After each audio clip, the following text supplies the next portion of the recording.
Welcome to Pelvic Floor Connection. Today I'm going to show you 3 ways to test your pelvic floor and see if it reacts well under pressure.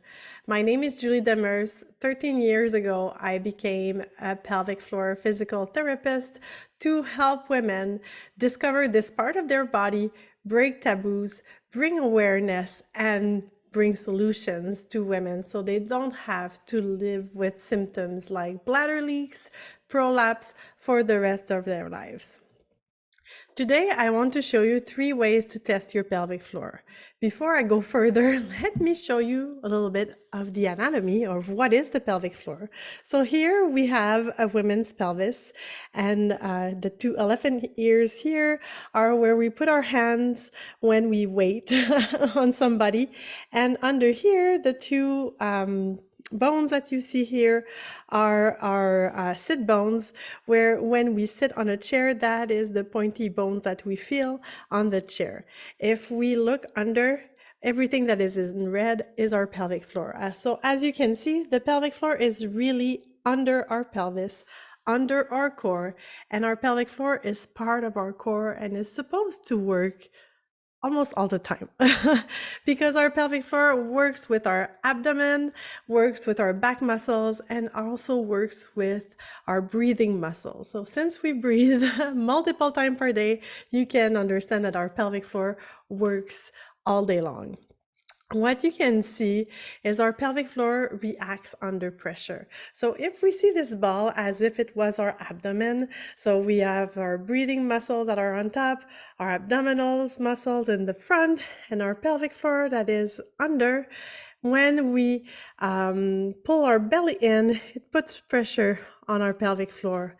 If we scream at a baseball game, we will use our breathing muscles, and if they are not working well together, we will put pressure again on our pelvic floor.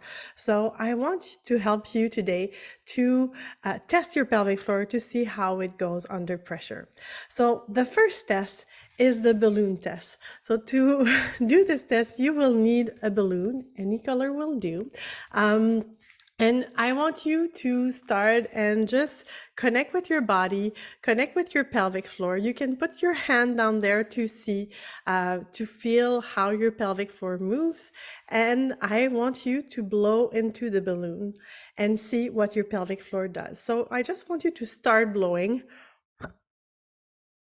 You don't have to make it big.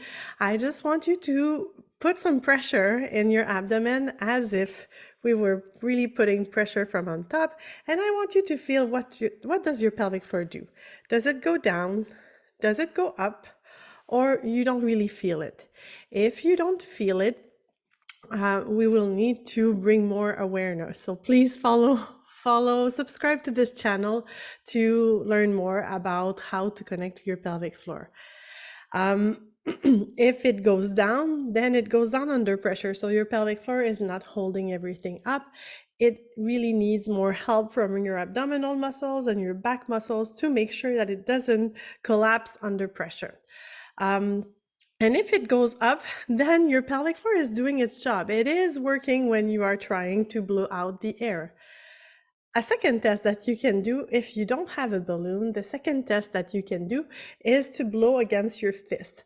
So you can do so as closing your fist and really putting your mouth to put pressure again into your abdomen, into your lungs, to see what your pelvic floor will do.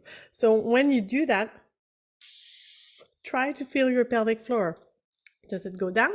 Does it go up? Or maybe you cannot feel it.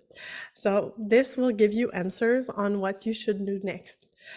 The third test that you can do to test your pelvic floor is see in any activities that you might have leaks or that you are really screaming loud at your kids or at a soccer game, and see what your pelvic floor does. It can also be once you lift something really heavy, you can go and connect with your pelvic floor and see what it does. Does it go down? Does it go up?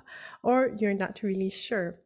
We want to see where your pelvic floor lives. So we want to make sure that your pelvic floor moves up and down and can really hold its place when it needs to. So when we have added pressure, our pelvic floor should be holding. Sometimes it's because our pelvic floor is too weak, but sometimes it's also because it's having too much pressure. Why is it having too much pressure? Blowing a balloon isn't putting too much pressure on your pelvic floor. When you blow a balloon, you should have your abdominals that work together, your back muscles that work together, and also your breathing muscles that work to hold everything up.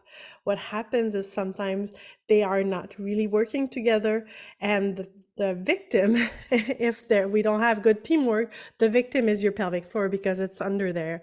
It has all the gravity. So we want to make sure to know what is happening under pressure to know where to start. And if you want to learn more about how to address those symptoms or what to do once you have done this test, I would suggest to you that you go watch my free training to see the 4 steps to a healthy pelvic floor.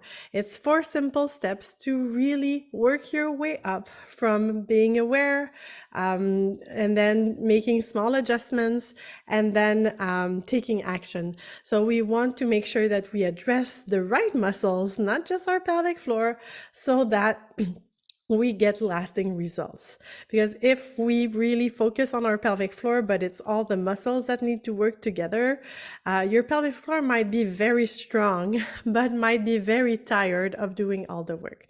So let's check this out and let me know what you think. Let me know in the comments below what your pelvic floor did. Did it go up? Did it go down? Or maybe you didn't really feel it. And if you want a little bit more help, don't hesitate to reach out to me. I'm always happy to answer questions. Have a great day.